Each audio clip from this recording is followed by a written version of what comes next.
Well, hello there. Happy Thursday, everybody. It is Frankie Sense and More today. Hello, Facebook. We love you. You know that. A few things on the agenda today. I do want to say this is my last broadcast for a few months. I think I might pop in here every now and then, but officially it's my last broadcast. I'm going to miss you. Hopefully you're going to miss me too, but I will be back, I promise. Today, I have two guests. Mary McManus is with us, and I'm going to introduce her in just a moment. And of course, Brent, our resident movie critic, will be on later in the show. But first, let me tell you about this amazing woman. Mary McManus contracted paralytic polio at the age of 5. And even after being diagnosed with Post Polio Syndrome in December 2006, in May 2007, Mary took a leap of faith, leaving behind her award-winning career as a social worker at the VA to heal her life. In 2009, she incredibly managed to run the 2009 Boston Marathon at the age of 55. Can you imagine?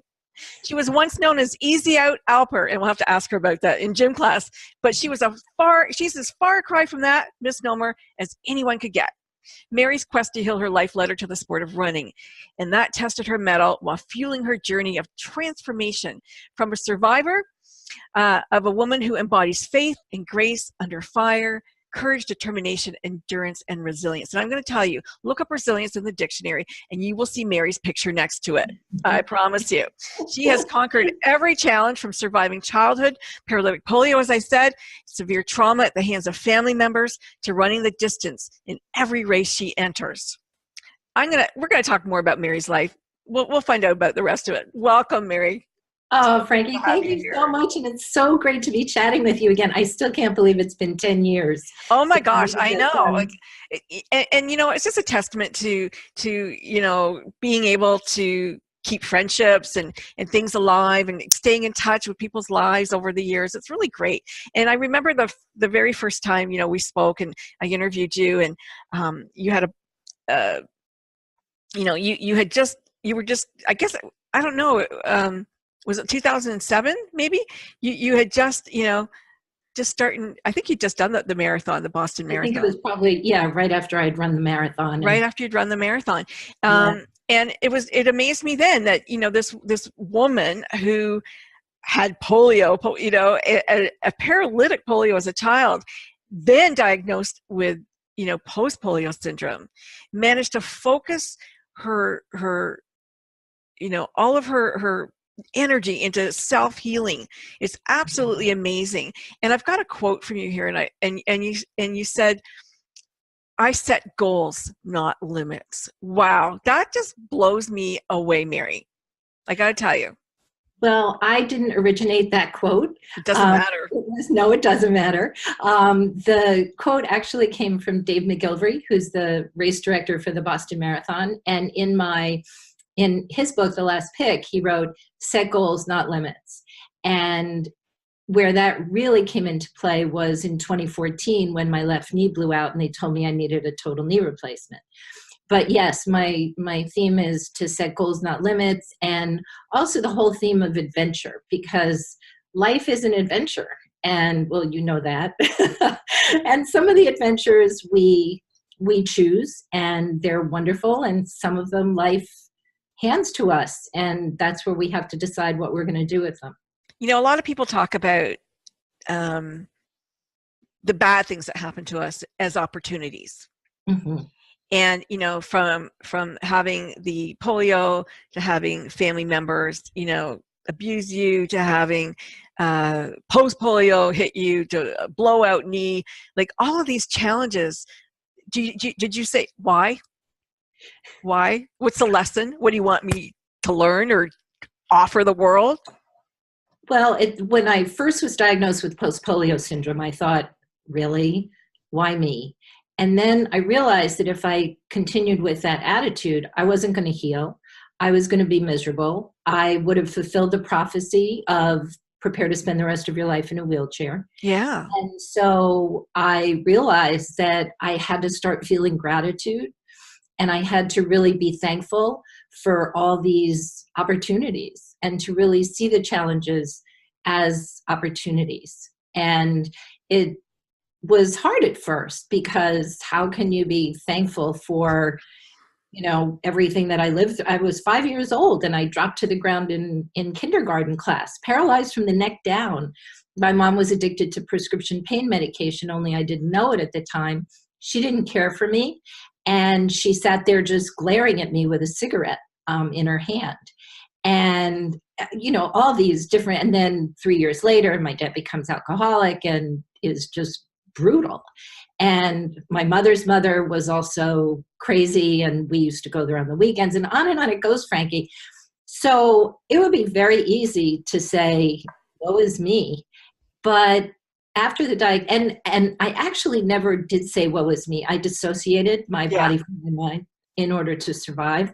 And I honed my intellect. So I was high school valedictorian, and I went on to have a stellar award-winning career as a VA social worker, but it all caught up with me. And so with the diagnosis of post polio syndrome, I call it my life-giving diagnosis. Nice. I like that. See, it's positive. You're just a positive presence in this world, and just a beacon that we all, should really latch onto. And I know I'm going to be latching onto you. And now, do you have a copy of your latest book in front of you around there? Yes, around your desk? I do. Okay, so Run a Girl 1953 is Mary's latest book. She's written a number of books. Look at her face winning the marathon. It's just wonderful. It's so wonderful. Like, gosh, in a million years, nobody would be able to believe that, because you were supposed to be in a wheelchair. Mm-hmm. You were supposed to be in a wheelchair, and you said, no, damn it, I'm not going to be in a wheelchair. And I can only imagine how painful that disease is, how painful, your legs felt. And I know how painful it is for me to get up and walk, like, to the bathroom. I'm like, oh my, I don't want to get up. I don't want to get up, but I have to get up. Ooh, how am I going to get up? And it takes a lot of energy to talk yourself into it. So how did you ever talk yourself into thinking, I'm going to run? I mean, I could have been a rower, I could have been a dragon boater, but I'm going to be a long distance runner. Well, first of all, also, just to acknowledge that you do know pain after your motorcycle accident. Just, and even now you live with chronic pain. Yes, the pain was absolutely horrific. And I got still. And first I was terrified, and they told me I had to quit my job, and, all the things they predicted. They even said I might need a feeding tube, because oh my God, my esophagus was very, very sluggish, and I was aspirating food into my lungs. So it was pretty grim. Oh gosh, yeah. So finally, after going through the fear, the anger, I got still, and I asked for divine guidance. And when I was 5, I actually had an out-of-body experience, and I met this, I believe it was my guardian angel that I met, and I chose to come back. And so I've had this very powerful connection to the divine from an early age. So I got still, I asked for divine guidance. I was sitting at my dining room table. It was in February of 2007. And I said, what am I supposed to do? And I was reading all these things about gratitude. And one of the things that somebody had written was, I am so grateful. I'm so blessed and grateful now that I can create. And I thought, create what? My career is over. My life is over. What am I going to create? And Frankie, I wrote a poem. And when you talk about transcending the pain, when I wrote this poem, I felt no pain in my body. And the poem was called Running the Race. And in my mind's eye, I imagined winning a 10K race. Now, I've never won a 10K race, but that doesn't matter. I started firing up the power of my imagination, and I felt deep in my soul that there was a way out of this. Like when you were a little girl, when you were that 5-year-old girl and you watched your kids running around the playground and stuff, was that what was in your head? I wish I could run. I want to run. No. So where did the idea of running come from? It came from the divine. From the divine. They said, you're going to run. I'd never run a day in my life. I did ballet. So after I contracted paralytic polio, I wanted to dance again, but that didn't come to be then. But no, I just wanted to keep up with them because I was lugging this long leg brace. Yeah. I never thought about running. No, Wow. never. Yeah, I mean, you look like you have a runner's body for sure. Yeah. I do not have a runner's body, but when I was on the Dragon Boat team, in order to get on the Masters team for Canada, I had to run, and I had to do a 5K for my part of the test to get on the team. And I'd never run before. And I've got large breasts, and girls with large breasts usually don't like to run. Like, this is not fun. So, but I did it, and I get it because it's such a high, it's such a thrill. And after my first 5K, I'm like, wow, I love this. This is so good. And I was hooked. I was hooked. And then Yeah, I accident. But yeah. yeah. And so the pain actually transformed when I imagined myself as healthy, whole, and free. And I wrote that poem. I was still in a leg brace, and I still had the prognosis of spending the rest of my life in a wheelchair. But something, just a light went on inside of me, and it was like a spigot opened in my soul. And this poetry just started pouring out of me, and I started having a lot of dreams.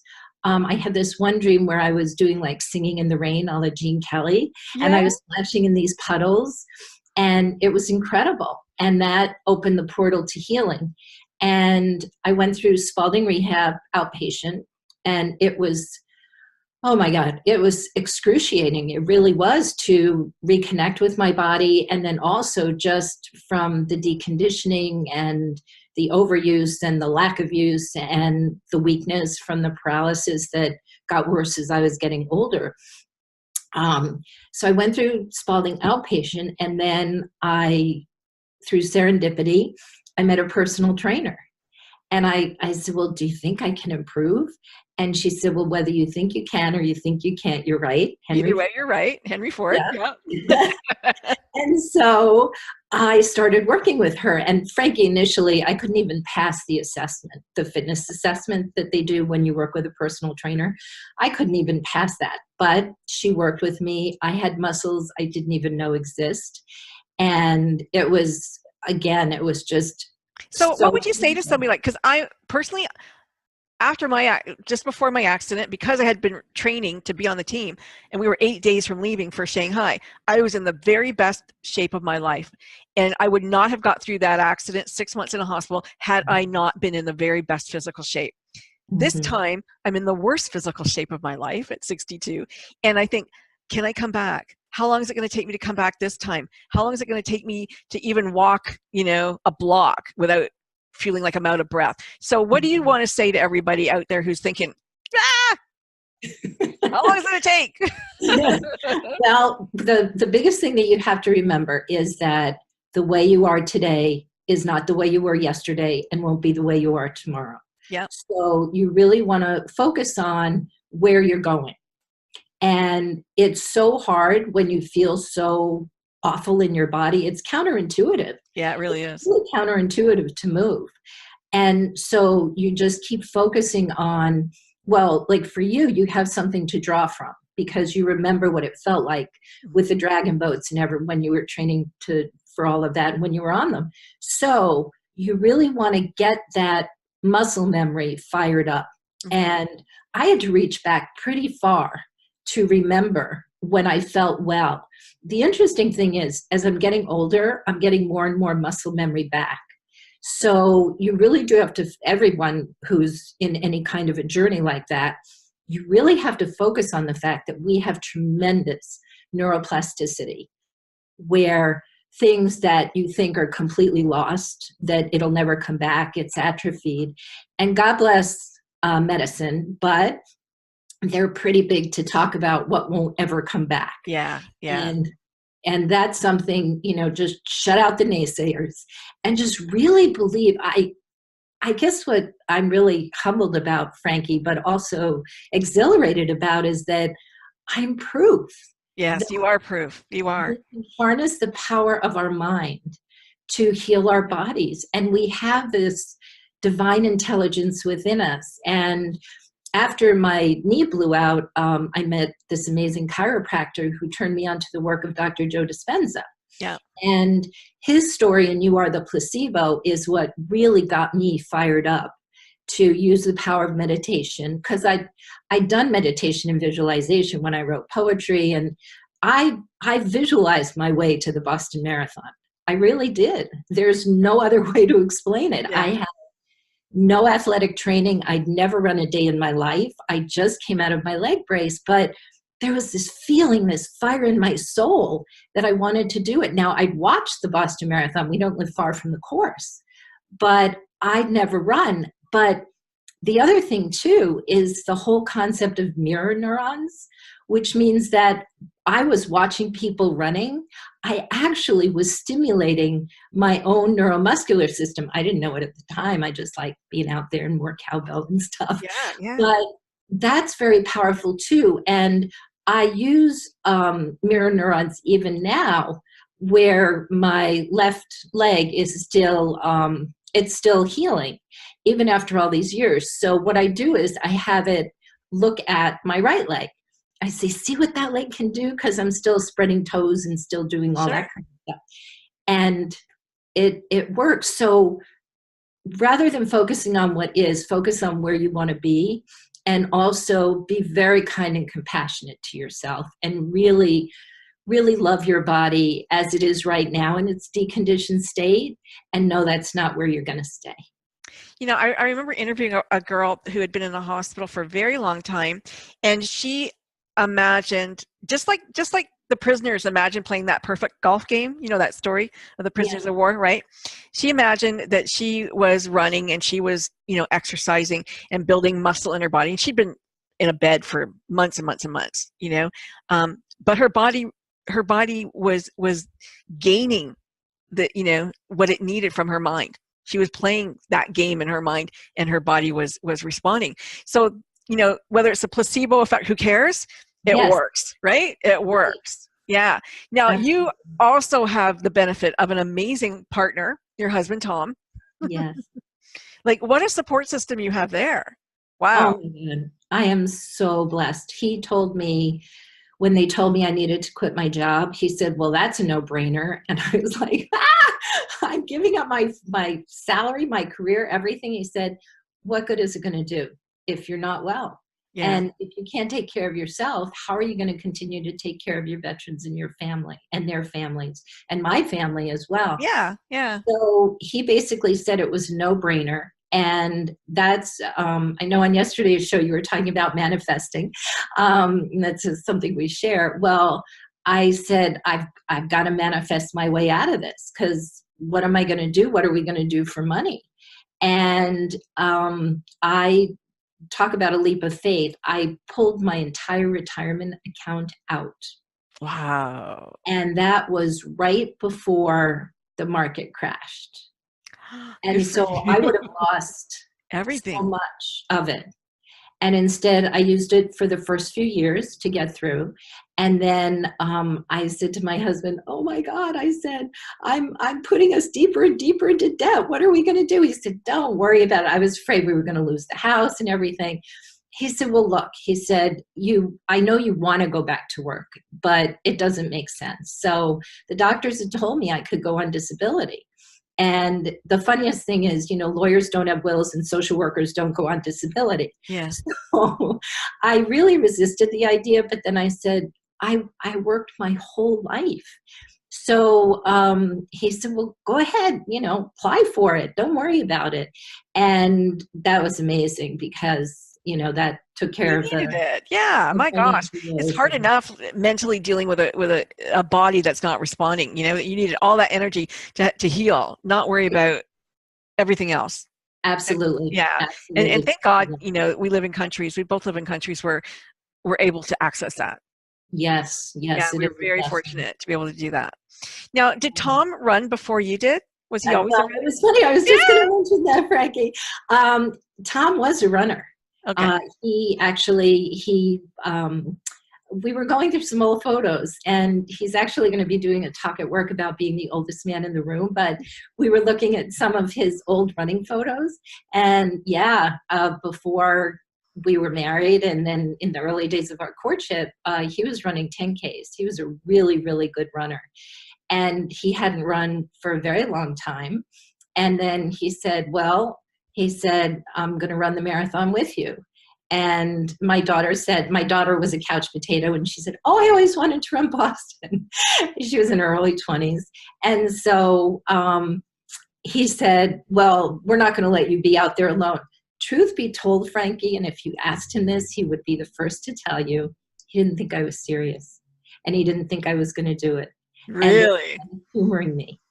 And then as we got into longer and longer runs, he realized, oh my God, she's serious. We're doing this. We're doing this.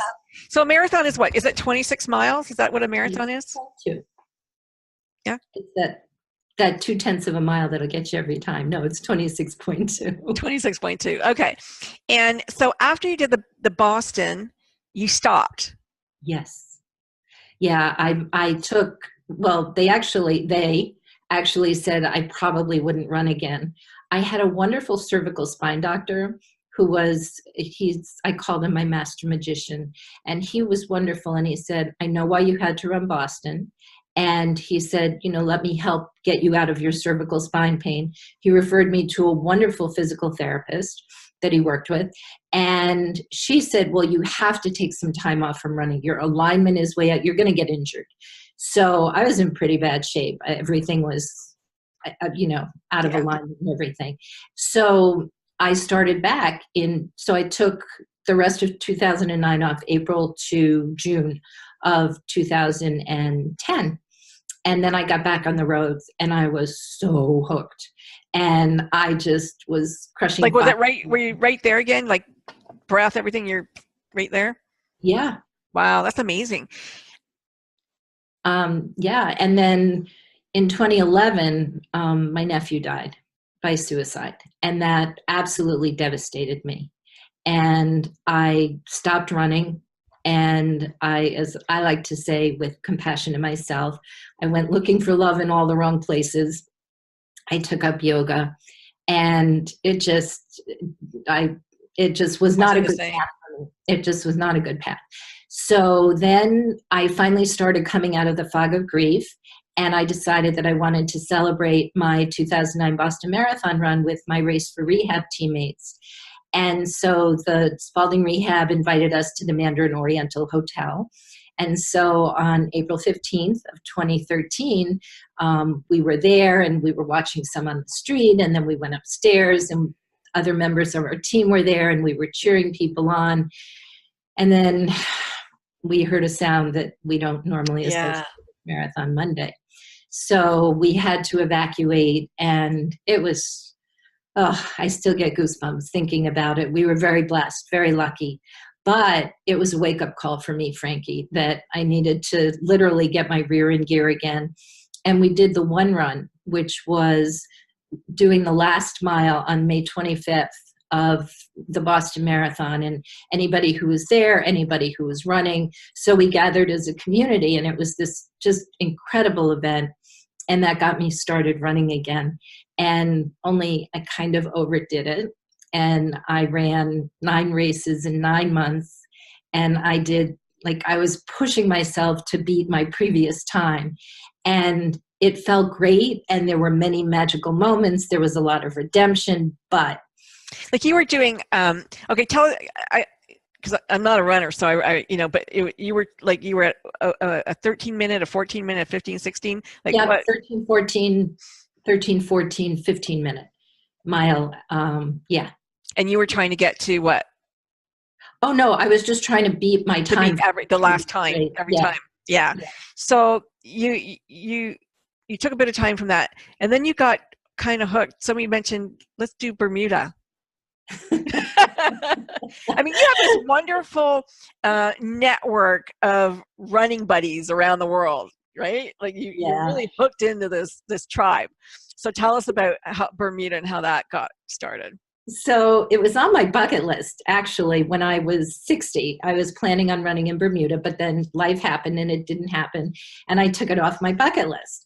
So my comeback race after my knee had blown out, and I love how you put Mary, Mary, quite contrary, because I did grow a new gastroc muscle, which is pretty exciting. Anyway, so my comeback race is Finish at the 50, July 3rd, independence, freedom, don't listen to what anybody tells you. And there at the expo is the Bermuda Marathon.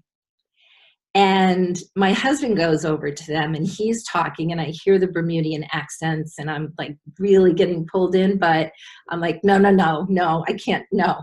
And so little by little, I inched myself over and the race director started talking to me and he said, if you can get to the distance of a half marathon, then you'll be better than doing the 10K, which is all hills.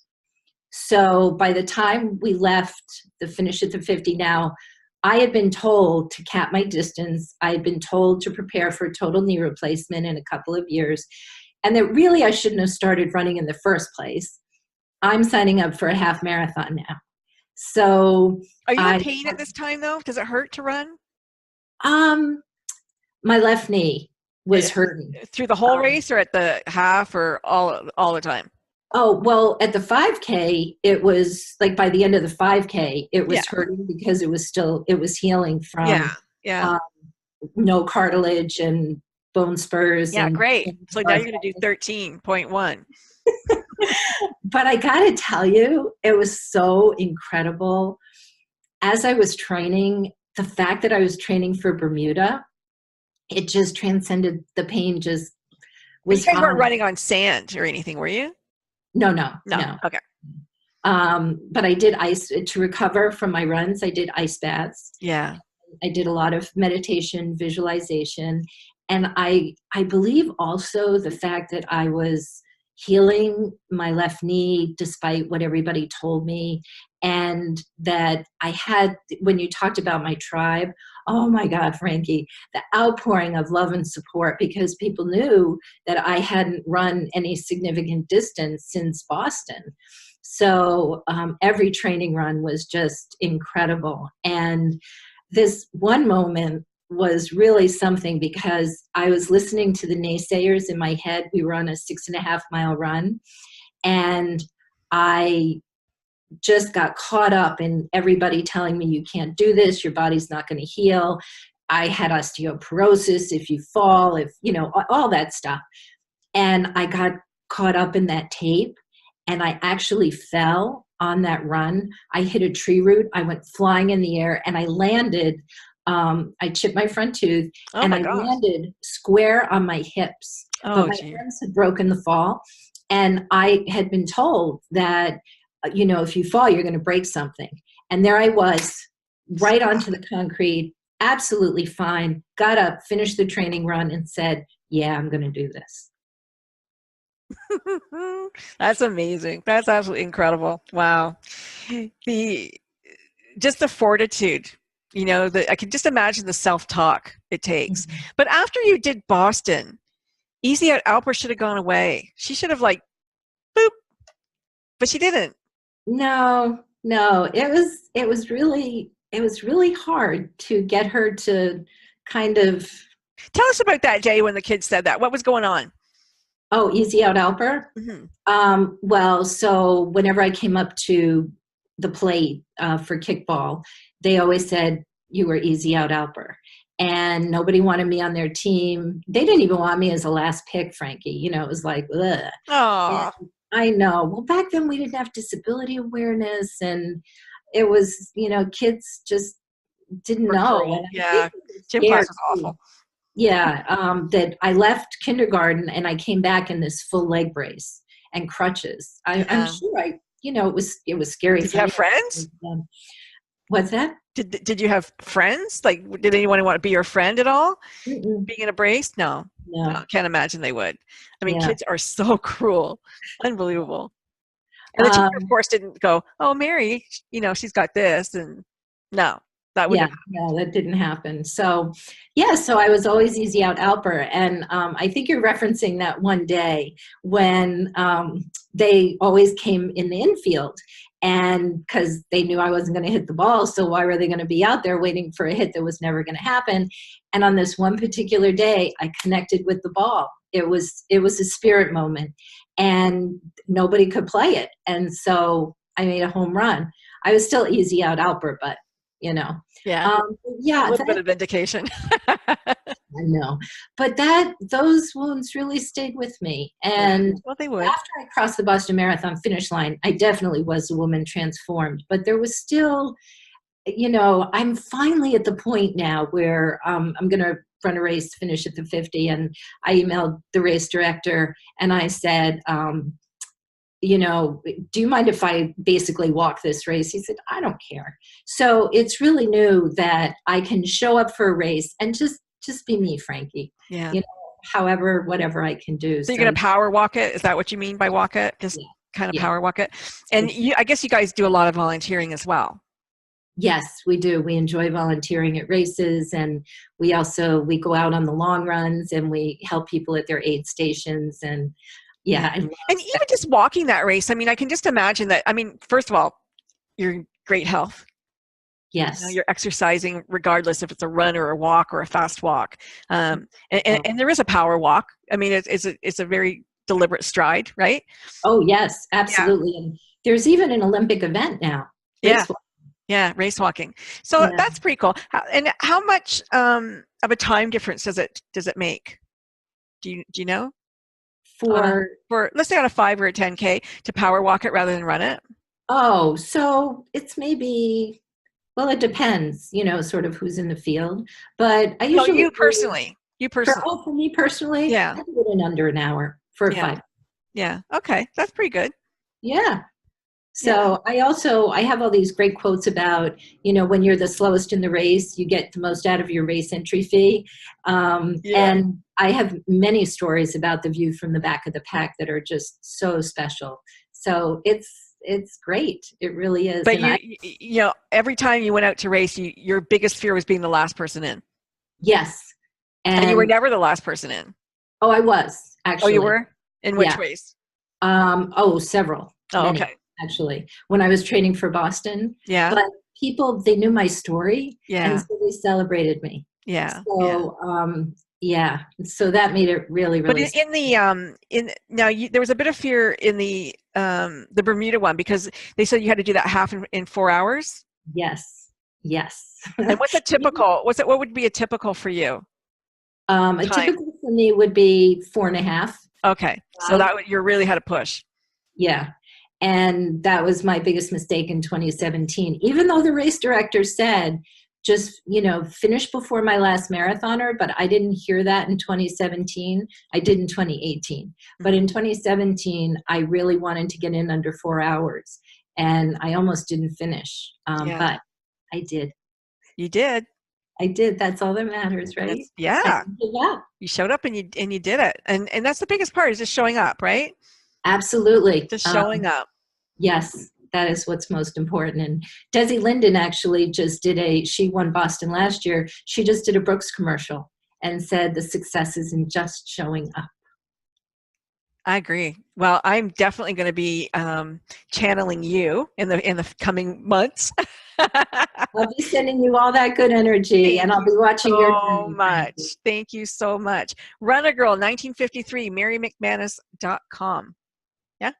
Thank you. Yes. Yeah. Make sure you go there. Well, Brent is here. Hello, Brent. Hey, can you hear us? Sometimes Brent doesn't hear me. Maybe he went somewhere. I told 140. Oh, you are there. There you are. Hello there. Hello. Say hi to Mary. Hi, Brent. Hi, Mary. Nice to meet you. Nice to meet you as well. So you've got a couple of movies on the agenda for today. Mary, you're going to stick around? Yes. Yeah, that'd be great. Brent, do you want to tell us what movies you want to show? And actually, I'm going to just pull up the posters here. And just give me 1 second. Find it. Where did you go, Brent? You were just here a second ago. Sorry. Okay, hold on. No worries. And we can do it. Brent, you can carry on though. Oh, here we go. Okay. I got the artwork here. Okay. Well, my first movie today is the one that everyone is talking about at the moment. Jordan Peele's second film called Us, which is another film in the smart horror genre that he popularized so much in 2017 with the release of Get Out.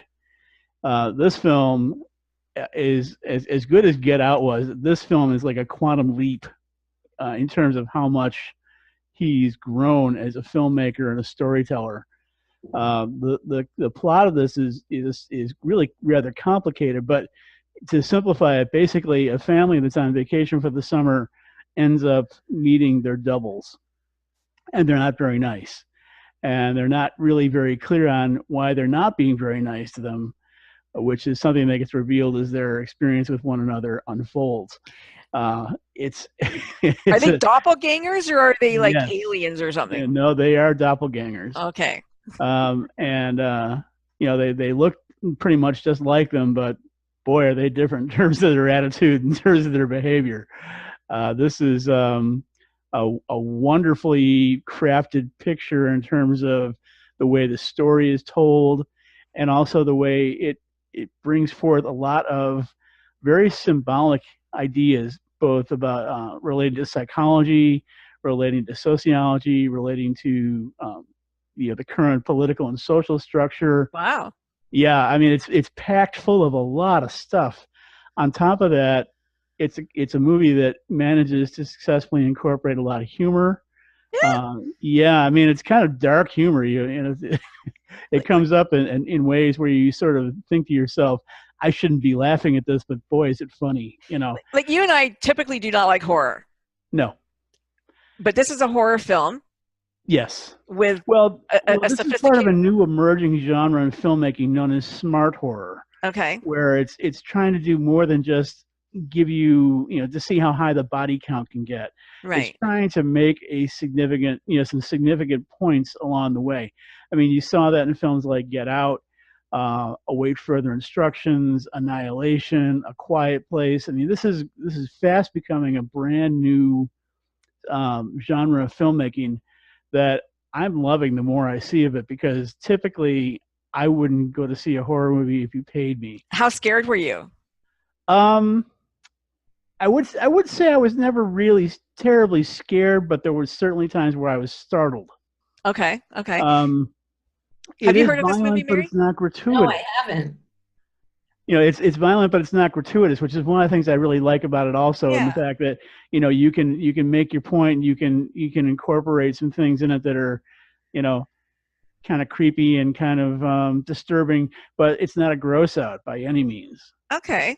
So I'm intrigued by it. I've seen it, I've seen the ads for it, but I go, I don't know, am I going to be too afraid to watch this movie? Because I don't like horror. I don't like to be afraid. So no, I think this is the kind of movie. If you saw Get Out, it's very reminiscent in terms of the style of filmmaking.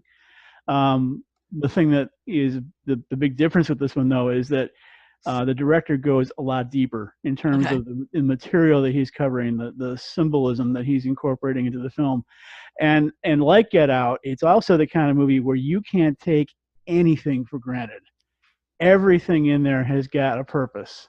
That's good. That's really cool. Yeah, I mean, it's so densely packed with images and symbols and themes and ideas that, if you really focus your attention on it, you'll come away from saying, I can't believe that, he managed to work all this stuff in and have it all fit. That's quite a feat. Yeah.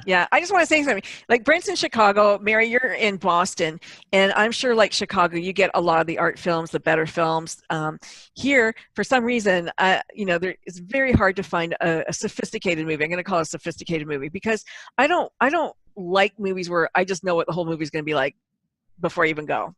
Like, I want to be a little surprised or intrigued or something like that. However, let's talk about your next one, and I'm going to just go back and share my screen here. Well, one thing I want to say before just finishing up on Us is you will be surprised by this movie, because in addition to that, there are twists and turns all throughout the film, including a big one that comes up right before the end. I'm not going to say what it is. No, don't spoil it. But you will end up saying to yourself, I didn't see that coming.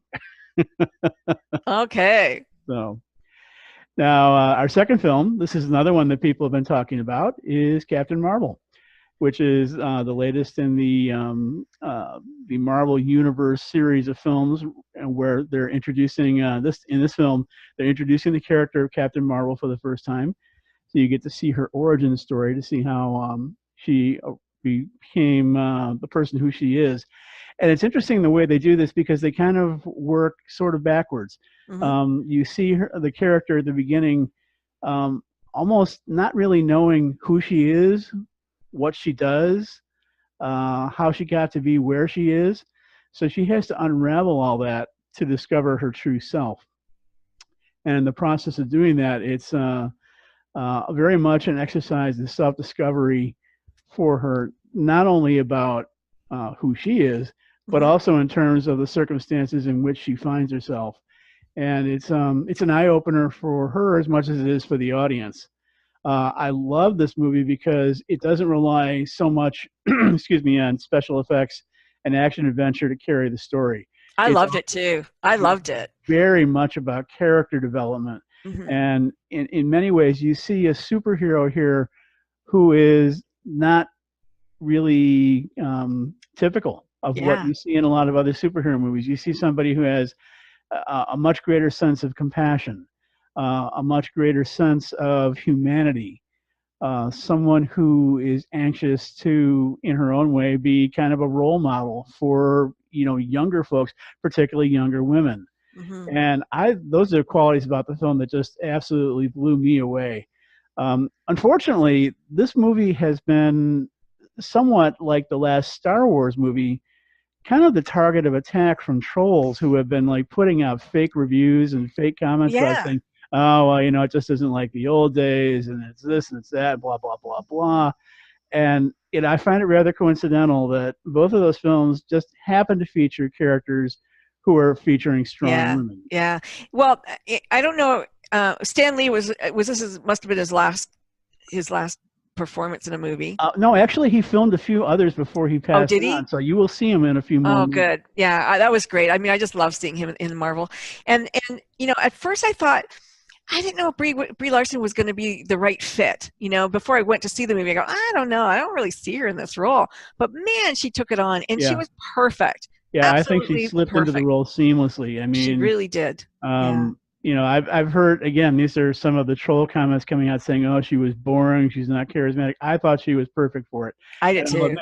I had thoughts as you did going in because, you know, she's done mostly pretty heavy dramatic stuff prior to this point, movies like Room and Short Term 12 and so forth.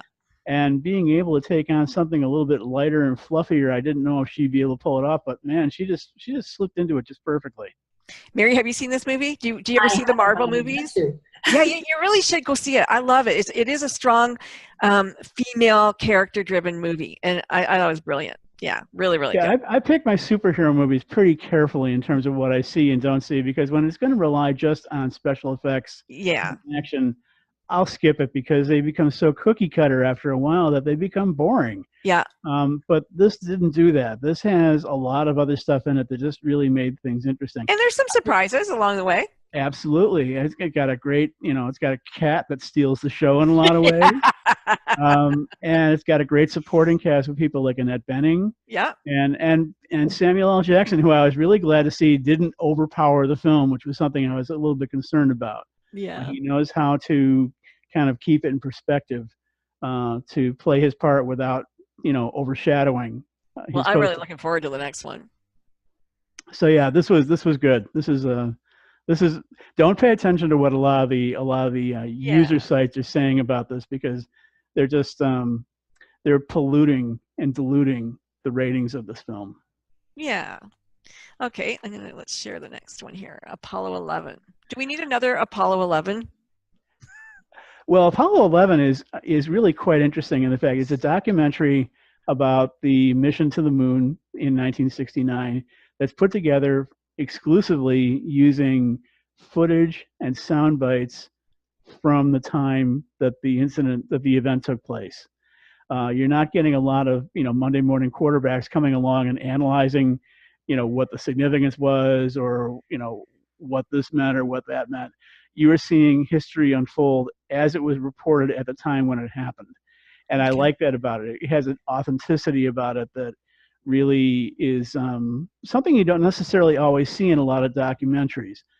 The other thing I liked about this too is the fact that in addition to getting all the details about the moon flight itself, you're getting a very clear look into the attitude and period that this took place. You get to see the supreme pride that people took in this undertaking, the the willingness to be adventurous. I mean, that was something that this country lost after we landed on the moon in many ways, and we haven't gotten it back. It's something that we really do need to get back, and something as adventurous and grand as this is something that the country could use. Is certainly something, in my opinion, that's more worthy than building a border wall. Yeah, like we're all about the same age, I think. So, the landing of the moon, that was a big family event. We all huddled around and listened to Yes. Walter Cronkite and the whole thing, right? Like everybody, that was like a big family event. And I think my dad had some sort of an album came out that you could replay it or something. Yes, I remember that. Do you remember that? Yep. Yeah, and the race, to the moon, to get the Russians to, get in front of everybody, that was a big thing. JFK really pushed that. Apollo 11, we've seen a lot about it. So, but this sounds very interesting. And it's really amazing too. And this is something that isn't mentioned in the film, but it's amazing to think that that took place 50 years ago. Yeah. And it was accomplished with technology in the spacecraft that is less sophisticated than what you have in your wristwatch these days. I mean, that was really quite something to have accomplished that, and to do so successfully, and to live up to absolutely every bit of bravado and hype that was preceding it. So yes, it's a really well-made film. Go see it. This next film that you're going to talk about, Birds of Passage, I have looked everywhere for this movie. I want to see this movie so badly. This film has primarily been playing on the film festival circuit, but it recently got a general release, probably not very far and wide, but it's a wonderful film. I bet. Yeah, this tells the story of what happens to a group of indigenous people in northern Colombia when the drug trade ends up coming into force in their territory. Starts in like 1968, I believe, and runs until the early to mid 80s, showing how this industry really is what it became. And it's a family affair, right? Yeah, it's like, just how it completely changed the people in so many ways. And in many ways, it really, had a tremendous impact on a family that was, went into it kind of with the best of intentions, but didn't realize necessarily what they were getting themselves into. Yeah, it's really going to change them. Beautifully filmed, really well acted. Somebody was asking me, can you describe it in a nutshell? And I said, it's sort of like watching like a mob movie in the jungle. Probably one of the best ways to describe it. But it's not, and in a foreign language. Yes. But there's a number of other elements that work into it too, in terms of you have a character in the film who is very much well versed in the spiritual ways of her people, and also who has got something of a gift of prophecy, and she could see some of this stuff coming down the pipe, but at the same time she was also benefiting from it, so she was willing to kind of look the other way. Yeah. So that's a very interesting little dynamic in the story itself. Yeah. So, but it got great reviews at the film festivals. Yeah, and it's really worth seeing. I mean, I know a few friends here in Chicago who hadn't heard of it, and I had already gone to see it, and I said, "Oh, I know you're a movie lover. Go see this. You will love it." And they're like, "Really? I don't know about that." But then after they went to see it, they came away loving it. Yeah. I mean, it's just really very well done from start to finish. I'm excited about that one. Okay, let me share again. This one too. This next one I'm pretty excited about. Hang on here. We're going to share this one. Sticks. Yes. Now, this is another movie that has been playing the film festival circuit. And I originally saw it at the Chicago Film Festival last fall. I wasn't sure if I was going to necessarily review this because I didn't know if it was going to be, getting out into the public. But I saw where it recently supposedly received a limited public release. So it's something it's out there somewhere. I don't know exactly how easy it's going to be to find it, but if you have the opportunity to do it, by all means, go see it. It tells the story of a woman who's a emergency room doctor who decides to go on a dream vacation sailing from Gibraltar to Ascension Island in the South Atlantic. And she's, mapped out everything in meticulous detail in terms of arranging for supplies and planning her route and so forth. She's really looking forward to it. But not long after she leaves port, she runs into a storm that successfully she manages to survive. But on the following day, then she encounters a ship of African refugees that's sinking. And she's put into the position of, what do I do? So I'll leave it at that, because what plays out is a really fascinating adventure that takes place involving her, involving the authorities, and involving the refugees. But it's really like a morality play set on the high seas, and wow. It's beautifully filmed. It's kind of put together with sort of a minimalist approach. Not a lot of dialogue, not a lot of characters, but the tension is palpable as you're watching this story unfold, in terms of seeing characters, particularly the physician, having to decide, what do I do to do the right thing? Yeah, wow. That sounds really interesting. I really hope that we do get to see that movie. I just want to say, I hope it gets a general release too, because it really is worth seeing. And the other thing I should add too is that even though this is a German-Austrian co-production, for people who don't like reading subtitles, this movie is mostly in English. Okay. So so you're not going to have to worry about reading subtitles if you don't like doing that. I just find that they just melt away. Like, you get so engrossed in the movie and in character and their facial expressions, what's going on. They just melt away. Like, it almost seems like it's an afterthought. Like, I don't even see them after the first 10 minutes. But I just want to say that, as I said at the top of the hour, that I am going to be off for a little bit. But Brent will continue to write his blog, and he does movie reviews almost weekly.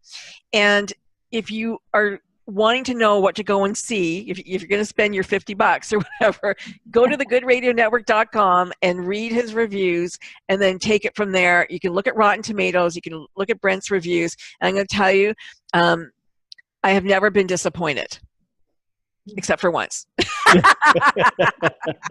Well, actually, right now with past entries, you can see complete reviews of Captain Marvel and Styx and Apollo 11 and Birds of Passage. So, I mean, and Us will be going up very shortly. So, and you can just go back if you haven't seen the movies. Just go back, read back, and say, hey, you know what? Or if you want to rent it or whatever, your download from Amazon Prime, it's an opportunity to just say, if I'm going to spend my 2 hours, this is well worth my time. So I can really attest that they're always amazing, fun movies to watch. Great movies, get something out of them. Yeah. Okay. Any hints of summer blockbusters yet? Well, there are a lot, and I do mean a lot, of action-adventure films coming out over the course of the summer. The one that everyone seems to be, most tuned into at this point is the next Avengers movie, which comes out, I believe, at the end of April.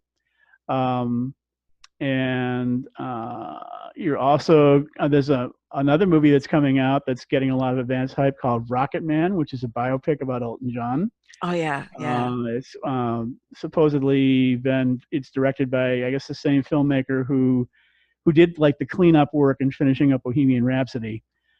He wasn't the original director on it, but so it's a subject matter in which he seems to be pretty well versed, Mm-hmm. And like I say, and then there's a whole bunch of other action adventure films coming out. So if you want to have a summer full of thrills and spills and lots of popcorn, you will get that this year for sure. Sounds good. I'll try to get back here to get you on, but we'll see what happens. But again, thank you, Brent, so much for giving us the reviews and what we can do this weekend. Mary, thank you so much again. Gosh, it's been great to catch up with you and talk about your book and talk about your adventures, and just so amazing that I hope people will really, think about the concept of using your mind to heal your body, and pick up, maybe Joe Dispenza's book or your book for sure, and just know that it's possible. Anything's possible. Absolutely. And I'll be sending you lots of powerful healing energy and intentions, and look forward to seeing your journey of healing and recovery. Thank you so very, very much. Okay, goodbye, Facebook. We're going to come off of Facebook. I'm going to take us off the live stream here and going to stop our recording.